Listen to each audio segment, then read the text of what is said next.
আসসালামু আলাইকুম শিক্ষার্থী বন্ধুরা, কেমন আছো তোমরা? আশা করি তোমরা সকলে আল্লাহর রহমতে ভালো আছো। আলহামদুলিল্লাহ আমিও আল্লাহর অশেষ রহমতে অনেক ভালো আছি।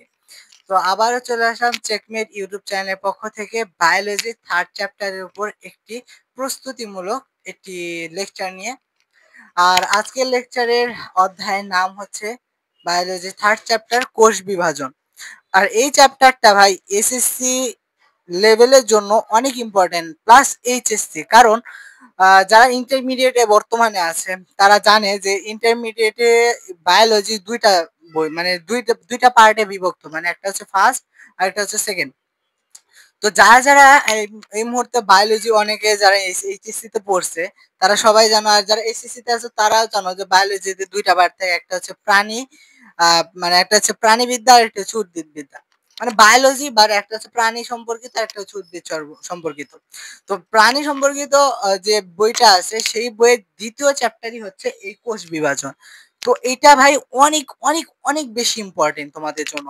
আর এসএসসি লেভেলে এখান থেকে তো ভাই সিকিউ 100% আসেই, কোনোদিনও মিস হয় না। মাঝে মধ্যে মিস হয়ে যায়, মাঝে মধ্যে দুই একটা বোর্ডে মিস হয়, বাট অলমোস্ট প্রায় বোর্ডেই এখান থেকে এমসিকিউ সিকিউ দুইটাই আসে। এবং এটা এমন একটা চ্যাপ্টার, এই চ্যাপ্টারটা অনেক মজাদার এবং অনেক ছোট এবং অনেক তাড়াতাড়ি বোঝা যায়, ঠিক আছে? সো কোনো প্রকার প্যারা খাওয়ার দরকার নাই, আমি আছি তোমার আদিল ভাইয়া বায়োলজি প্যারা সলভ করার জন্য। তো যা যা এখন পর্যন্ত চ্যানেলকে সাবস্ক্রাইব করো নাই, চ্যানেলকে সাবস্ক্রাইব করে দিও। আর বেশি দেরি করবো না, চলো তোমাদের ক্লাসটা শুরু করা যাক। আর আমি তোমাদের নোটটাও বানিয়ে রাখছি, সো চলো লেটস স্টার্ট।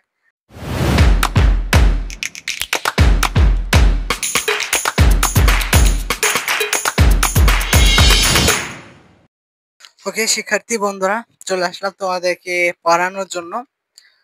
এবং আমি দুঃখিত, আমার কাঙ্ক্ষিত কিছু সমস্যার জন্য আমি বোর্ডে পড়াইতে পারতেছি না।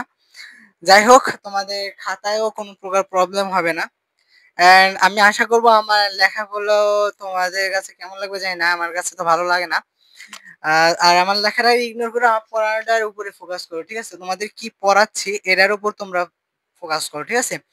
আর আমি চেষ্টা করেছি এখানে সবকিছু নোট করে রাখার। আর আজকে তোমাদের পড়ানোর টপিকটা হচ্ছে, অধ্যায় নাম হচ্ছে কোষ বিভাজন।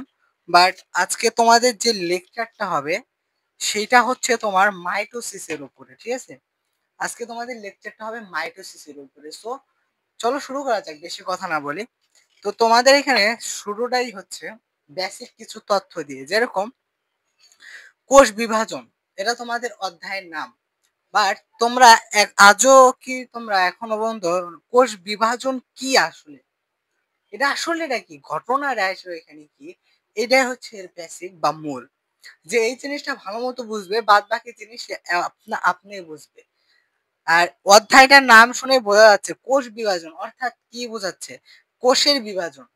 একটা কোষ, এটা একটা কোষ যার ভিতরে কিছু পদার্থ আছে, এটা একটা কোষ। এই কোষের বিভাজন এখন যে কোনো দিক থেকে বিভাজন হইতে পারে, এটাই হচ্ছে কোষ বিভাজন। আমি তোমার একটা সিম্পল উদাহরণ দিলাম, এটা কিন্তু রিয়ালিটি ধরে নেওয়ার কোনো দরকার নাই, ঠিক আছে? তো এইখানে দেখো যে কোষ বিভাজনটা কি, কোষ বিভাজনটা কি বা কোষ বিভাজন কি, আমাদের অনেক কোশ্চেনে দেখবা যে চলে আসছে কোষ বিভাজন কাকে বলে, কোষ বিভাজন বলতে কি বুঝো। তো ছোট পরিসরে এখানে দেখো, আমি এখানে আমার মতো করে লিখছি, তোমরা চাইলে তোমাদের মতো করে লিখতে পারো। আমি এখানে বইয়ের ভিতর তোমরা এটার কোনো প্রকার সংজ্ঞা সুসংজ্ঞায়িত ভাবে নাই। হ্যাঁ, তোমাদের এই বইয়ের ভিতর হালকা বুঝায় দেওয়া আছে যে কোষ বিভাজনটা আসলে কি, বাট কোষ বিভাজন কাকে বলে বা কি এটা বোঝানো নাই, ঠিক আছে? তো তোমরা এখানে দেখতে পাইতেছো যে আমি এখানে লিখেছি যে বিশেষ পদ্ধতির মাধ্যমে মানব বা প্রাণী দেহের যে কোনো একটি কোষের নিউক্লিয়াস, ক্রোমোজোম এবং সাইটোপ্লাজমের বিভাজনের মধ্য দিয়ে যে নতুন কোষ উৎপন্ন বা সৃষ্টি হয় তাকেই কোষ বিভাজন বলে। অর্থাৎ কি, একটি কোষের, আচ্ছা তোমরা এখানে একটা জিনিস লক্ষ্য করো ভালো মতো, যে কোষ বিভাজনটা হয়েছে ঠিক আছে, কিন্তু এখানে ধাপ আছে কয়েকটা, যেমন এখানে নিউক্লিয়াস, ক্রোমোজোম আর সাইটোপ্লাজম, এই তিনটাই কিন্তু বিভাজিত হয়েছে। এখানে তিনটা বাদে আর কিছু কিন্তু বিভাজিত হয় নাই। অর্থাৎ কি, আমরা এরকম এরকম ভাবে বলতে পারি যে কোষ বিভাজন মানে হচ্ছে নিউক্লিয়াস, ক্রোমোজোম ও সাইটোপ্লাজমের বিভাজন, একেই বলা হয় কোষ বিভাজন। আমরা এরকম ভাবেও বলতে পারি। মনে করো তোমার ফ্রেন্ড যাইতেছে, যাইতে হুট করে বলে, আচ্ছা বলতো কোষ বিভাজন কাকে বলে? এখন এত বড় সংজ্ঞা তোমার মাথায় নেই। তুমি সিম্পল কিছু জিনিস দিলে, এটা এই নিউক্লিয়াস, ক্রোমোজোম আর সাইটোপ্লাজম যদি তোমার মাথায় থাকে, তুমি বলতে পারবা যে হ্যাঁ আমি জানি যে পদ্ধতির মাধ্যমে কোনো কোষের নিউক্লিয়াস, ক্রোমোজোম এবং সাইটোপ্লাজমে বিভাজন ঘটে, তাকেই কোষ বিভাজন বলে। তোমরা এটাও সংজ্ঞা আকারে লিখতে পারো এবং এখানে কোনো মার্ক কাটবে না, ঠিক আছে? তো এটা ছিল তোমার হচ্ছে কোষ বিভাজন। এখানে নিউক্লিয়াস, ক্রোমোজোম আর সাইটোপ্লাজম এই তিনটা নিয়ে আলোচনা করা হবে এই 2 পেজে, ঠিক আছে? এই 2-3 পেজের ভিতর আলোচনা করা আছে। সো এটা না প্যারা খাওয়ার দরকার নেই, আমরা আসতেছি ধীরে ধীরে। তো এইখানে আমি কিছু জিনিস আবার মানে লিখি নাই, না লিখা আমি তোমাদের বোঝানোর জন্য রাখছি। এখন পৃথিবীতে সবাই তো আর বহুকোষী না, বা সবাই তো আর এককোষী না, ঠিক না?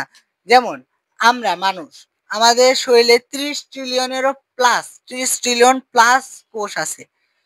আমাদের মানব দেহে, যে এটা একটা এমসিকিউ, ঠিক আছে? সো তোমরা লেখা রাখতে পারো যে মানব দেহে কোষ সংখ্যা, কোষ সংখ্যা 30 ট্রিলিয়ন। ট্রিলিয়ন, ভাই ক্যান ইউ ইমাজিন 30 ট্রিলিয়ন কোষ থাকে ভাই একটা মানব দেহে। আর যারা প্রতিনিয়ত কি হইতেছে, বিভাজিত হইতে আছে, অর্থাৎ একটা কোষ থেকে একটা কোষ হইতে আছে, তার মানে কি বলা যায় যে 30 ট্রিলিয়ন প্লাস কোষ উৎপন্ন হইতেছে? হইতেই পারে, এটা স্বাভাবিক জিনিস। ওকে, এটা একটা এমসিকিউ, ফর এমসিকিউ। ওকে, এটা এমসিকিউ ছিল, এটা তোমরা শিওর থাকো কোনো না কোনো বোর্ডে, কোনো না কোনো বোর্ডে, কোনো না কোনো এক্সামে এই কোশ্চেনটা আসবেই যে মানব দেহে কোষ সংখ্যা কত। তবে আরেকটা কোশ্চেন আছে, মানব দেহে ক্রোমোজোম সংখ্যা কত। এগুলো ভাই একদম মানে কোনো না কোনো বোর্ডে আসবেই ভাই, এগুলো মিস হয় না, ঠিক আছে? আচ্ছা, যেখানে ছিলাম, যে এখন কোষ ভিত্তিতেও কিন্তু প্রাণী হয়, মানে কোষের সংখ্যার উপর নির্ভর করেও প্রাণীদের ক্লাসিফাই করা যায়। যেমন আমাদের 30 ট্রিলিয়ন, অর্থাৎ কি এক কোষী না, আমরা বহুকোষী, অর্থাৎ এক বা একাধিক কোষ সমন্বয়ে গঠিত আহ দেহকে বলা হয় হচ্ছে, মানে এক বা একাধিক কোষ দ্বারা যারা গঠিত তাদের বহুকোষী প্রাণী বলা হয়। তাহলে বহুকোষী প্রাণী, বহুকোষী, এরকম কালো পেন দিয়ে ইউজ করি, বহুকোষী যেমন কারা? মানুষ, বাঘ, হরিণ, ইত্যাদি ইত্যাদি ইত্যাদি। এরা হচ্ছে কি বহুকোষী, অর্থাৎ এদের কোষ বিভাজন হইতে হইতে এমন পর্যায়ে চলে গেছে যেটা হইতেই আছে হইতেই আছে, মানে বহুকোষী, এক কোষী না, এক বা একাধিক কোষ আছে, ঠিক আছে? এরা হচ্ছে বহুকোষী। দেন আবার আরেকটা আছে হচ্ছে এক কোষী। এক কোষী শুনেই তোমরা বুঝতেছো, অর্থাৎ যে প্রাণীর কোষ সংখ্যা কত, এক, তারা হচ্ছে এক কোষী। আর তোমরা এটা কনসেপ্টটা ক্লিয়ার রাখো যে এক কোষী প্রাণীগুলো হচ্ছে ব্যাকটেরিয়া গ্রুপের, ব্যাকটেরিয়া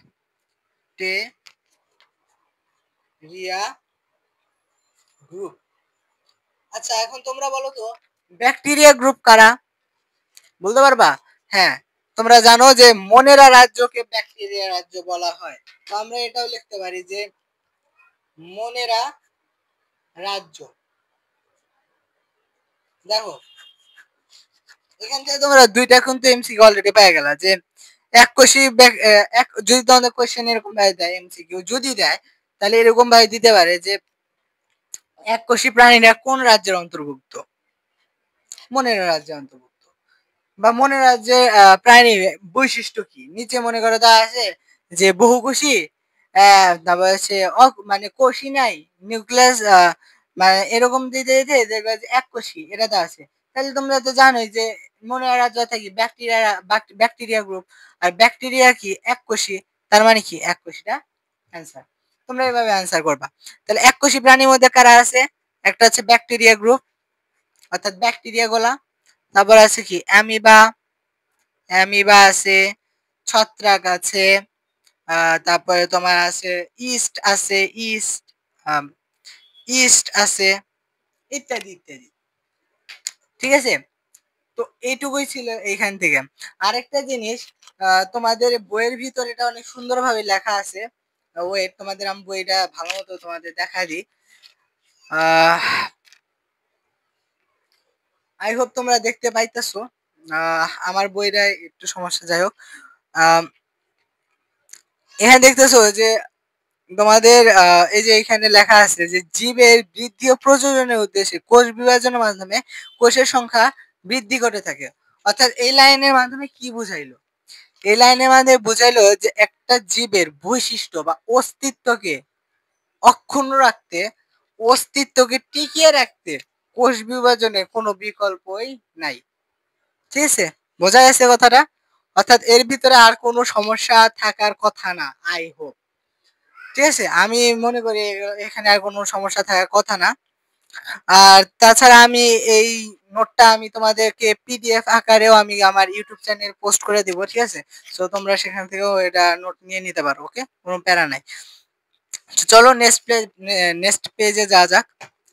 সো নেক্সট পেজে তোমাদের আছে হচ্ছে কোষ বিভাজন নিয়ে কিছু তথ্য দেওয়া আছে। ঠিক আছে, তো এতক্ষণ আমরা কোষ বিভাজন কি, কোষ বিভাজন কাকে বলে, কোন কোষে এককোষী প্রাণীকে, বহুকোষী প্রাণীকে, বহুকোষী প্রাণী কেন বলা হয়, এককোষী প্রাণী কেন বলা হয়, এগুলো আমরা জানলাম।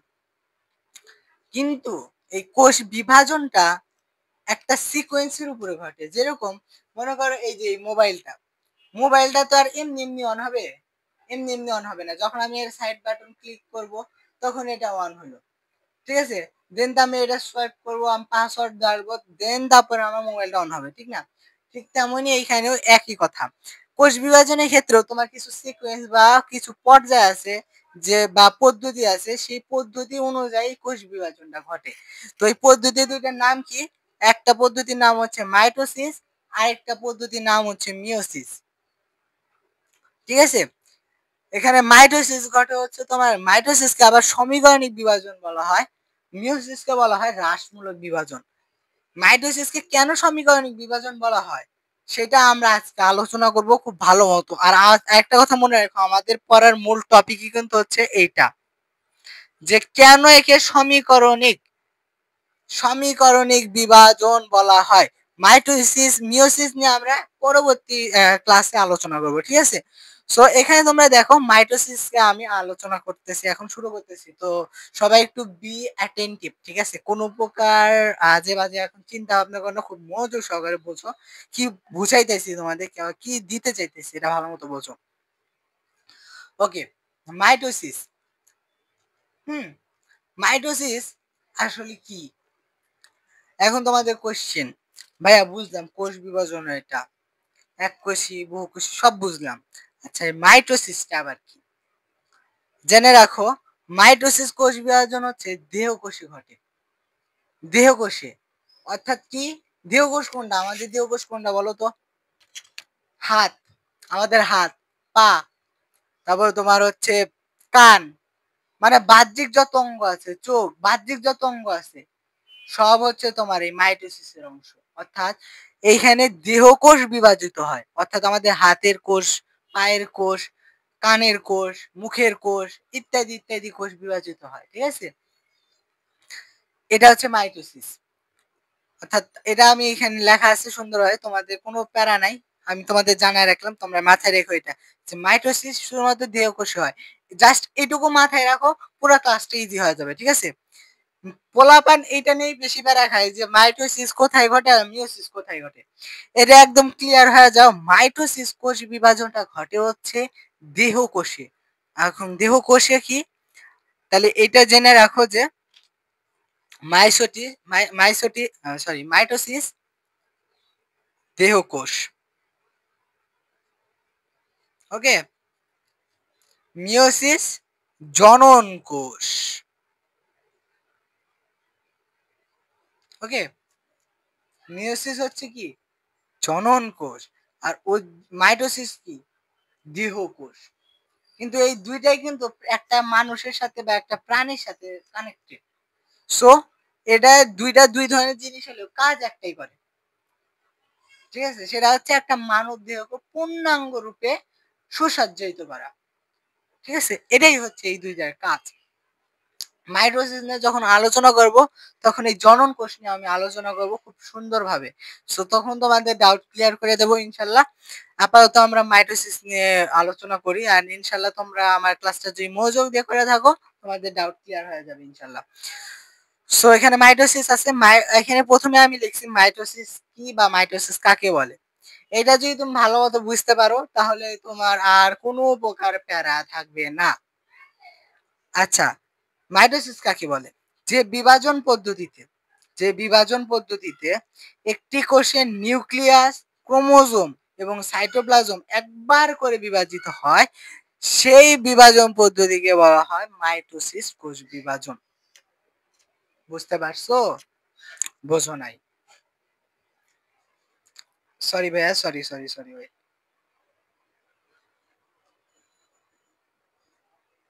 ওকে, বোঝো নাই, বুঝে দিতেছি, সমস্যা নেই।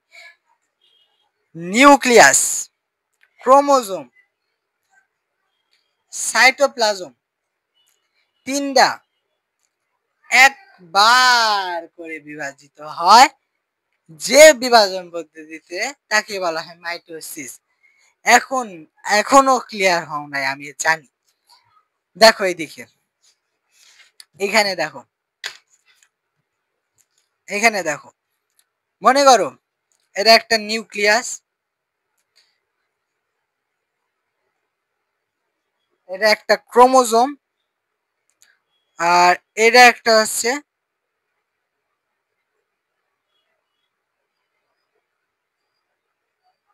যাই হোক, মনে করো এটা একটা নিউক্লিয়াস, এটা একটা ক্রোমোজোম, আর মনে করো এটা একটা এটা একটা হচ্ছে কি বলো এটা রে, সাইটোপ্লাজম।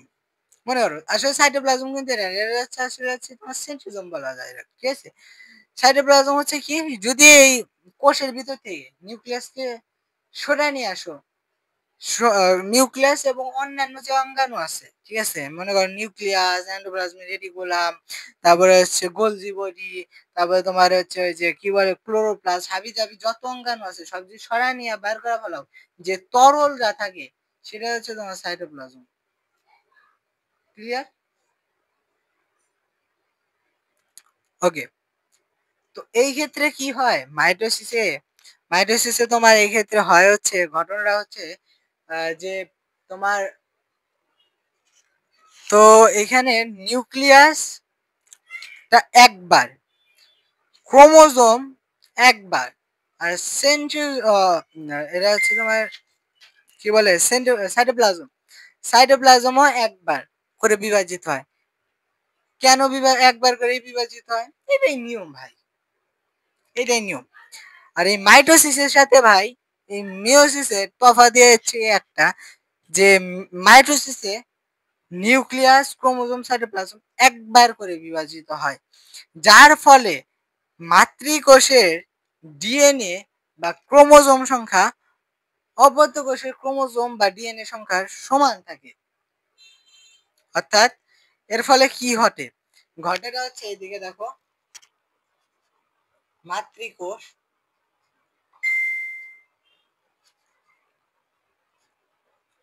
ক্রোমোজোম সি দ্বারা ক্রোমোজোম ইকুয়াল টু অপত্য কোষ, অপত্য কোষ ক্রোমোজোম। অর্থাৎ কি, এই বিভাজনের ফলে যেহেতু একবার করে বিভাজিত হয়, কোনোটাই একবারে বেশি যাচ্ছে না, সবগুলো সমান বার করে বিভাজিত হইতেছে, ফলে মাতৃকোষের ক্রোমোজোম সংখ্যার অপত্য কোষের ক্রোমোজোম সংখ্যা কি সমান। বোঝা গেছে?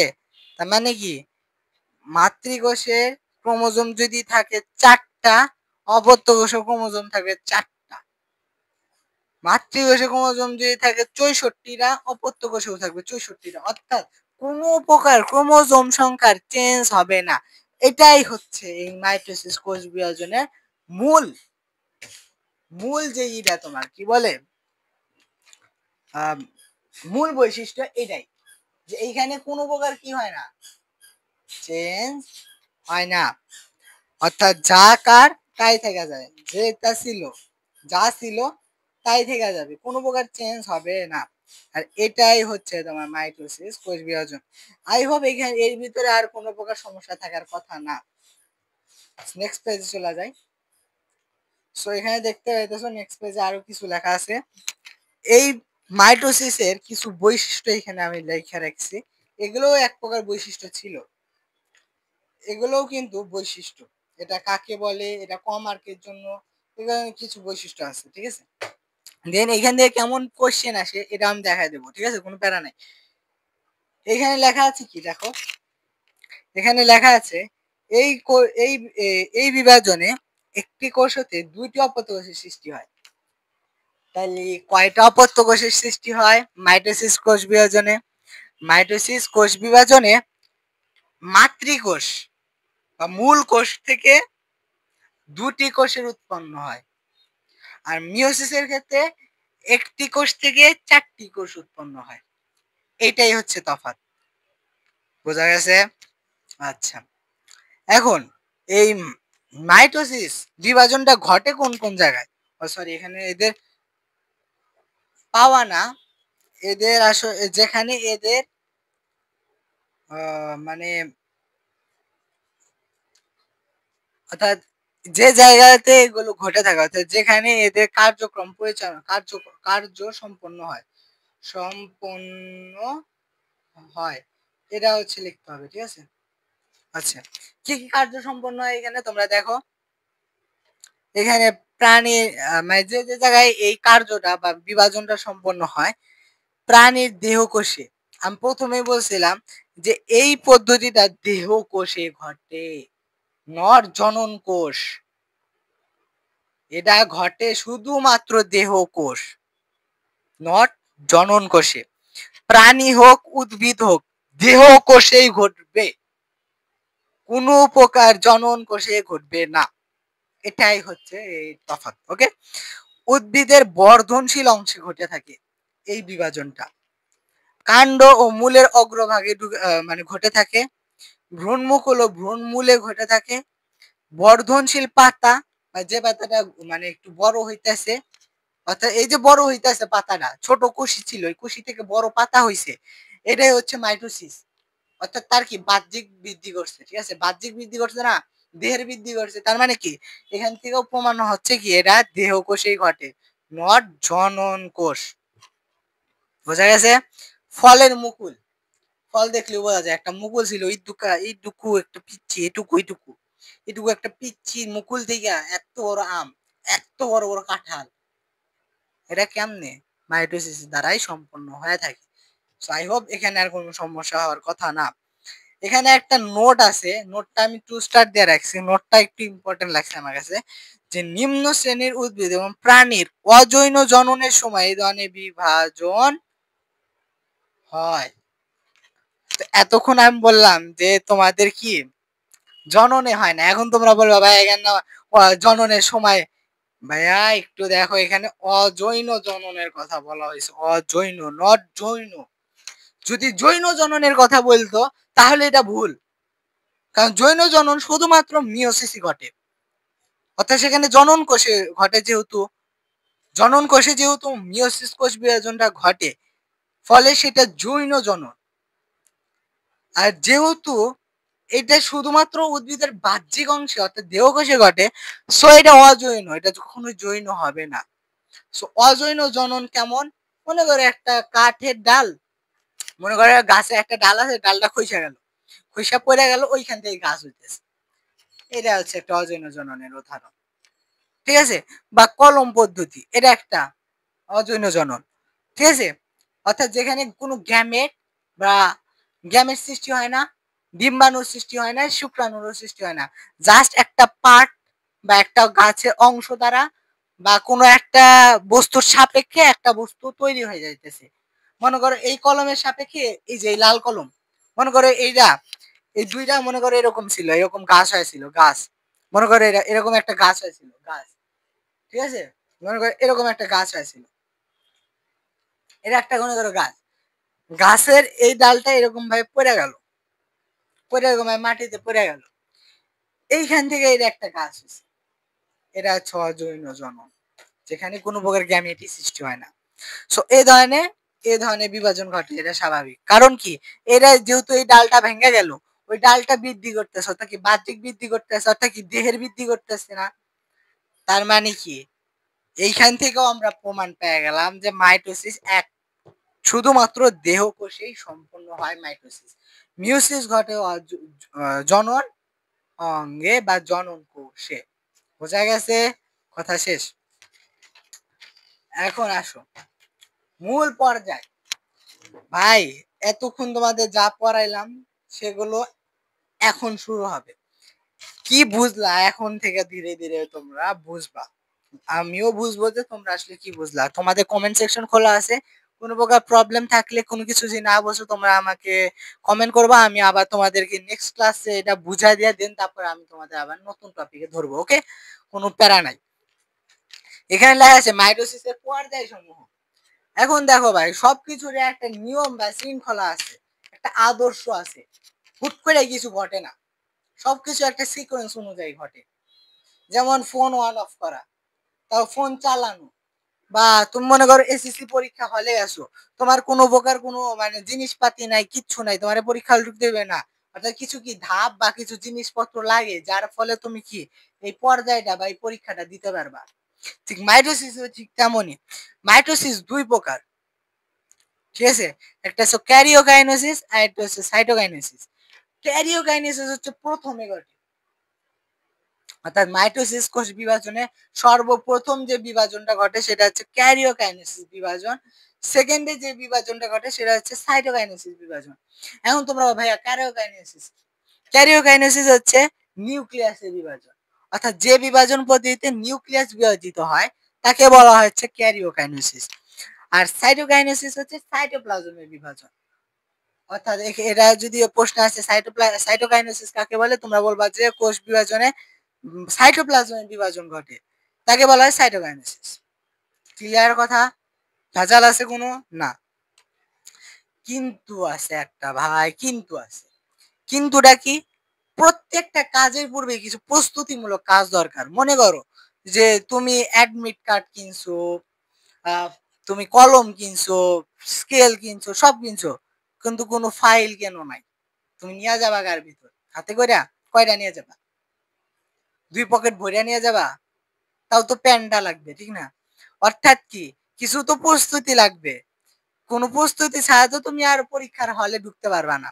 সেই প্রস্তুতিমূলক ধাপটাই কে বলা হয় ইন্টারফেস বা প্রস্তুতিমূলক ধাপ। এই ধাপটা 5টা পর্যায়ে সম্পন্ন হয়। 5টা পর্যায় কি কি? Prophase, prometaphase, metaphase, anaphase, telophase. এই 5টা পর্যায়ের পর ক্যারিওকাইনেসিস হয়, সাইটোকাইনেসিস হয়। আর এই 5টা পর্যায়ের ভিতরেই ক্যারিওকাইনেসিসও সম্পূর্ণ হয়ে যায়, আবার ক্যারিওকাইনেসিস